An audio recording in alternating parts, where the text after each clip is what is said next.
What's up you guys, in today's video I'm going to show you 5 different ways in which you can improve your sense of melody when improvising or composing a solo. But before that, I want to invite you guys over to my Patreon page where you can find the backing track that I used for the beginning of the video, a bunch of different diagrams, scale diagrams, notation, and tabs for most of my lessons, and just a ton of different information. Now to begin with the actual lesson, the first thing that I want to recommend is to play the changes. What I mean by this is to use chord tones. And again, what I mean by this is just using the notes within the chords. Why do I recommend this instead of just playing the scale which the song is based around or the tonality? Because the notes are going to sound a lot more precise and concise. Not only will it help you sound a lot more professional, but you won't have to rely so much on other harmonic type of instruments. You don't need a backup guitar, you don't need a backup piano, because whenever you're playing, you can actually hear the changes as they're moving along in the song. So a good exercise to start doing that is to practice your arpeggios.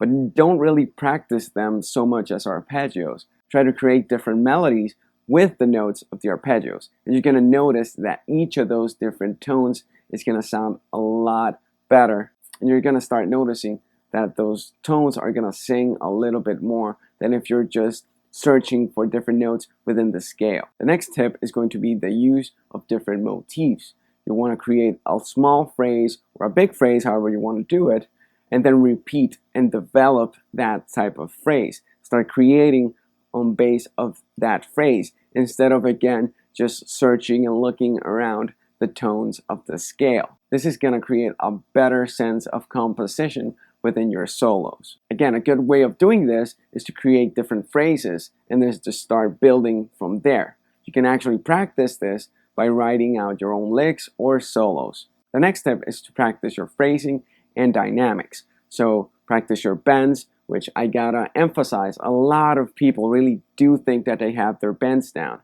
But if you really listen, they might be out of tune. And something that's gonna sound a lot more professional is to actually get those bends under control. It's very, very important, and you should really record yourself to see how those bends sound. Even if you're landing very, very near the note, I want you guys to really, really listen to those notes, because a lot of times they're playing out of tune. I also want you guys to practice your vibrato, your dynamics in terms of volume, your attack. Use different techniques such as slides, hammer-ons, instead of just picking everything. Articulate what you're saying a little bit more. It's going to help so much more to create a more musical sounding phrase than just playing the right notes. Now, a way of doing this is to create a simple phrase, just a couple notes, and then start experimenting a lot with different ways that you can go in and out of those different notes. So you can slide into a note, then hammer on to the next one, and keep building on that. There's a really great Rick Graham video where he actually explained this a lot. I'll link that video down below. The next tip is to transcribe vocal melodies. Now, what's gonna resonate better than a really nice vocal melody? And not only should you transcribe vocal melodies, but other type of melodic instruments like the saxophone, like the flute. People that most of their playing is actually based around creating melodies.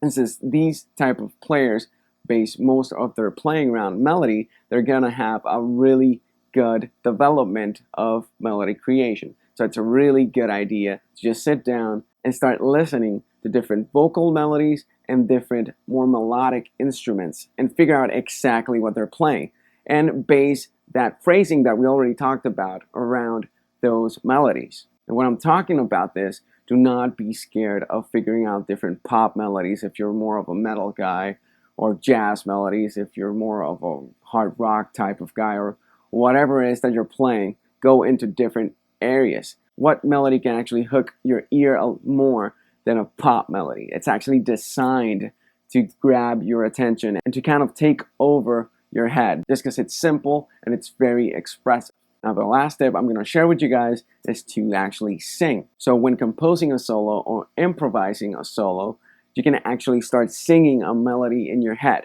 If you're just straight up composing, listen to the track and start going along, start singing along with a melody that's up in your head and figure it out in your fingers afterwards. if you're improvising, you can actually practice singing as you're improvising. And there's a lot of really good players that do both of these at the same time. The first name that comes up is George Benson. Check out his playing if you haven't done so already.